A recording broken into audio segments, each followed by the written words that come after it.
We're going to take a look at number 12 in section 3.10. And this problem states that we have a rocket. It's traveling vertically at a speed of 1,200 kilometers per hour. For the assumptions here, we're keeping it simple. It's not exactly realistic, but we're going to assume that's the instantaneous, the velocity. There's no speeding up like a real rocket would have.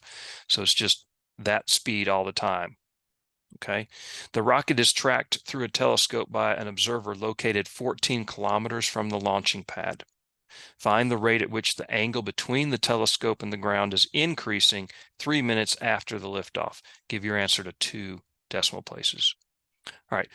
First thing you want to do in this problem, draw a diagram. Label the unknown quantities or the quantities that are changing, and then, determine what rate you're looking for, what rates you're given, and then find the equation that relates the variables of interest. So let's do it. Got my rocket here I drew. It's launching vertically upward from the ground, and we said that there was a observer located 14 kilometers from the launch site of the rocket. And so there's a telescope. I don't know what I've got here. It looks like a cannon anyway. So I was thinking of a telescope that rotates on this little wheel or whatever as the rocket goes up. Okay, bad drawing. At any rate, we have the observer with the telescope, and he's looking at this rocket as it moves up. So I'm going to label some quantities that are changing. First of all, this distance from the liftoff site to the observer, that's not changing. That's fixed. So don't give that a variable. That's 14 kilometers. The height of the rocket, though, is obviously changing. I'm going to call that y. The angle from the ground to the line connecting the observer to the rocket, this line of sight, that's changing. We're going to call that theta. I'm going to call that theta. And then I also can talk about the distance from the observer to the rocket, the actual distance, the straight line distance. I'm going to call that L. And that's obviously changing as well. So those are, the quantities that are changing in this problem. What rate are we given? Well, we're told that the rocket travels at a speed of 1,200 kilometers per hour. So he's moving upward at 1,200 kilometers per hour. So I hope you could see that that is the rate of change of y with respect to time, or dy dt. And it's certainly positive because y is getting bigger, right? The distance is increasing as the rocket moves up. What are we asked to find?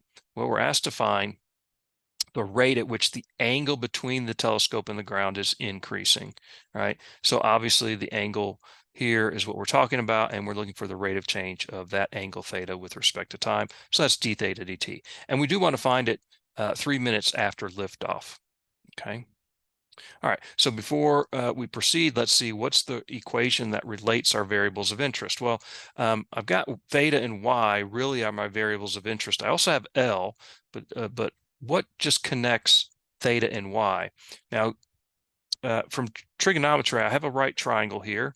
These are my 2 sides, and this is the hypotenuse, the side opposite the right angle. So we know that sine of theta is the opposite y over the hypotenuse L. So I could use that. The problem is that includes L, which I don't know, exactly what L is. I could find out because I know Pythagorean's theorem. So you could use that, but it kind of complicates things a little bit.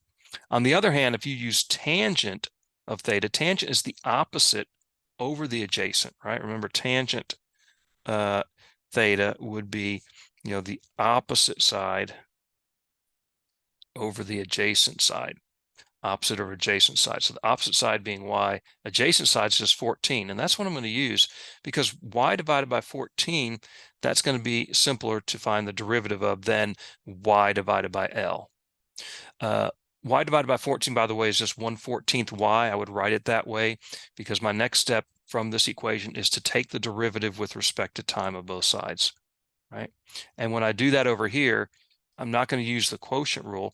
1/14 is just a constant multiple. Pull that out. The derivative of y with respect to time is dy dt. So this side is easy. Over here, we've got chain rule. The outer function is tangent, inner function theta, right? Remember, theta is a function of time. Theta is changing, right? This angle is changing with time as the rocket goes up. It's increasing. So Outer function derivative, chain rule says derivative tangent, you need to know is secant squared. Right, so derivative tangent theta, secant squared theta, times the derivative of what's inside. What's the derivative of theta with respect to time? D theta dt. Okay, and so I can solve for d theta dt. This is my related rates equation. And I can do that by dividing by secant squared theta, or if you remember secant squared theta, that's the same thing as 1 divided by cosine squared theta. So in other words, I can multiply both sides by cosine squared theta, and that's what I've done. So d theta dt is cosine squared theta over 14. dy dt was what? Remember, dy dt was given 1200 kilometers per hour, so I'm going to plug that in. So all I need to do to find d theta dt now is find cosine of theta and square it, divided by 14, multiplied by 1200.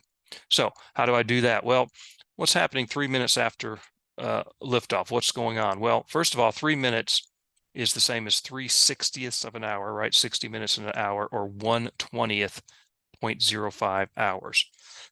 Excuse me.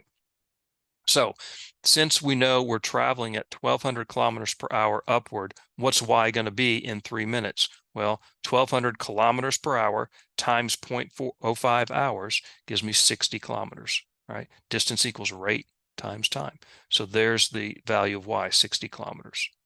Okay, and in particular now, I want L to come in because I want to know cosine theta. I know cosine theta is adjacent over hypotenuse. So keep that in mind. Cosine theta we know is the adjacent over the hypotenuse. And the adjacent side is 14. That's the side adjacent to the angle. 14 and hypotenuse is L. So that's where L needs to come into play. So I can find L, though, by the Pythagorean theorem because this is a right triangle. The hypotenuse squared, L squared, is the sum of the squares, 14 squared, plus, remember, y was 60 in this case, 60 squared, sum of the squares of the other two sides. I can find L, but I'm not actually going to do it because look at this. Cosine theta, as we said, is adjacent over hypotenuse, 14 over L, right? And therefore, if I square that, cosine squared theta is 14 squared over L squared. What's L squared? I'm just going to replace L squared with 14 squared plus 60 squared. And if I do 14 squared plus 16 squared,